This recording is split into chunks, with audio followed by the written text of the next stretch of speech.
Hi everyone, my name is Michaela Whitaker and I am a Brigham Young University, Idaho public health major, and I am working with Optavia this fall semester to complete my internship. And I'm super excited to be here with you guys to talk about October's health challenge of demystifying emotional eating. I hope that you guys find something beneficial from this video and the videos before and after this one. And I hope that you will share it with somebody that you think will benefit from this program. First of all, I want to talk about demystifying emotional eating and the importance of this topic, especially around the holidays. We all know that Halloween is coming around the corner and that there are a lot of sweets with Halloween. And so I think it's very tempting to, put the Halloween candy basket on the table and to reach in when we're having a stressful day or when we're sad or whatever other emotion that we might feel throughout the day. But I hope we can get some good tips about maybe instead of emotional eating, maybe we can do emotional exercising. I'm going to be talking about chapter 7 in Dr. A's ebook called Solving the Deskbound Lifestyle, Steps into Motion. And so, first of all, I want to talk about exercise.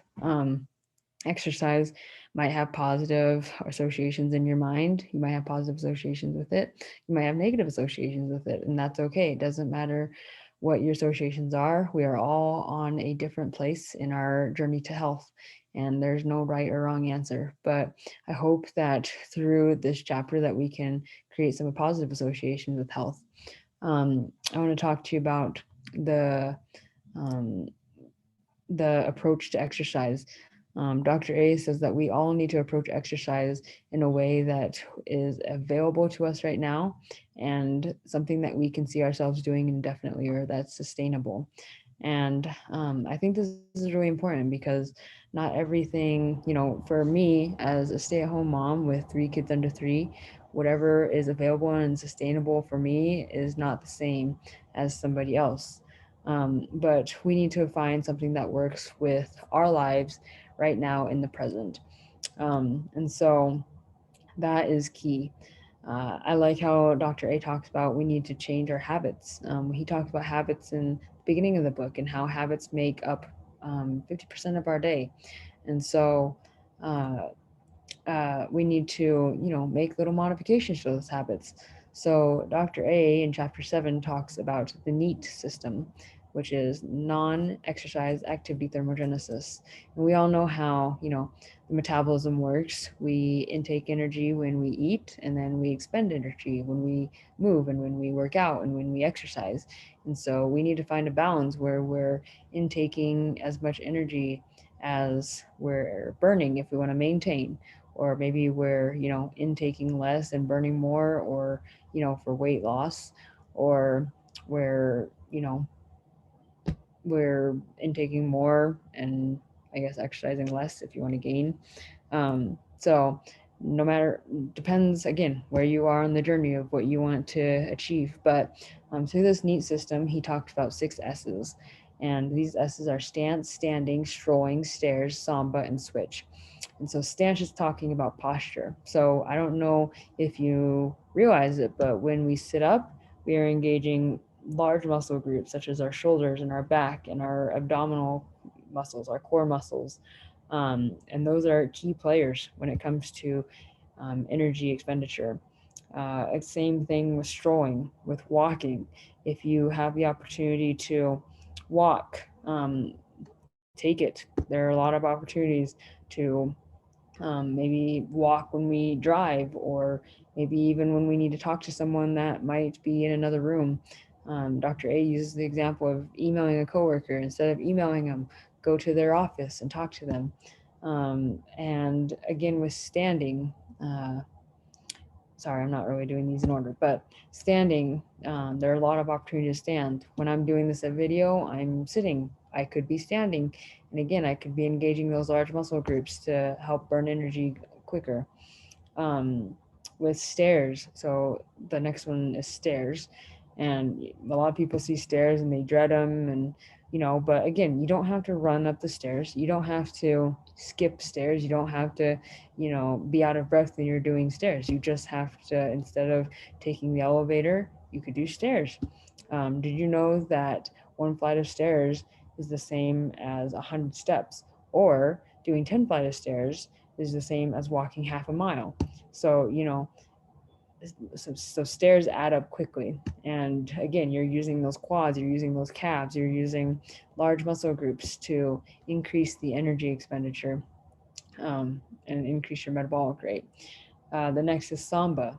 So dancing. I'm not great at dancing. I have two left feet. But if you love dancing, go out and dance. Do a date night with your husband or wife or whoever it may be, and go dancing. If you dance and your husband or wife doesn't, or vice versa, dance for them. Teach them how to dance. Whatever. There are a lot of classes out there to learn how to dance, that you could take together. That would be lots of fun.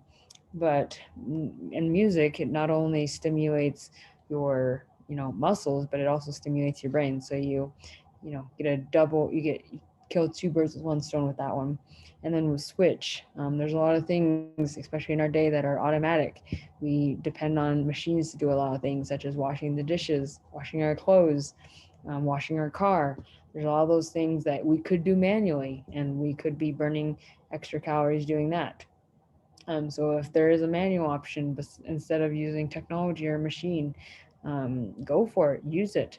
That will increase the energy that you expend throughout the day as well. So, and then lastly, I just want to talk about the habits of disease loop versus the habits of health loop. So, Dr. A talks about a habits of disease loop. He talks about the example he uses is, you have you come back home and you're mentally frazzled from work, and then that's the cue, and then the routine is, well, okay, so I'll use my own example because I don't really know Dr. A's off the top of my head. But so, for example, I'm a stay-at-home mom with three kids under three. At the end of the day, I'm really tired. I'm really, exhausted from using all my energy to, meet their needs. But so when I put them to bed, I do feel mentally frazzled. I feel tired. I feel exhausted. And so my cue is that then my routine sometimes can be going to the pantry and eating, a chocolate bar, some M&Ms or whatever we may have in the pantry. And then the reward, which is the third part of the loop, is, I feel happy because I got a sugar rush. Um, and I love candy, I love chocolate, and so that makes me happy. But in the long run, does that really make me happy? It's easy to do when you get into a loop like that. It's easy to do that every day. Every day when I put my kids to bed, I go to the pantry, I get the chocolate, I sit down on the couch, I eat it, and then the next day, and it doesn't seem like it's a big deal at first, but when you do it 7 days in a row, it adds up. And so instead of doing that, we can change the habits of disease loop into habits of health loop, where maybe I feel mentally frazzled at the end of the night when I put my kids down. But instead of going to the pantry and eating, who knows what, I could go in my garage and I could do some weightlifting, or I can go for a walk. I can go on a bike ride. Granted, it's dark out, so maybe not, but I can do something that's active instead of going to the pantry and eating. Um, I can, you know, I can do lots of fun things outside, and especially when it's just me, I can, go outside and be safe at the same time. But anyways, so, and this doesn't just go for nighttime, it can be throughout the day when you're feeling frazzled and you just, you're stressed or whatever it may be. Instead of eating something when you feel emotional, maybe exercising. You can call it emotional exercising. You can get a friend. You can call a friend up. You can walk with your spouse. You can walk with your kids. You can walk with anybody. You can talk about your day. You can do whatever, just so that you find another outlet to, um, you know, express your concerns or express your frustrations or whatever besides food. And so I know this is easier said than done, but I know that you can do it, and I know that you'll find great benefits for doing that. And so again, I want to congratulate you for starting on this October Health Challenge, and I encourage you to keep going. And I hope you continue to listen to these videos and to do your micro habits and receive those checks and checks pluses.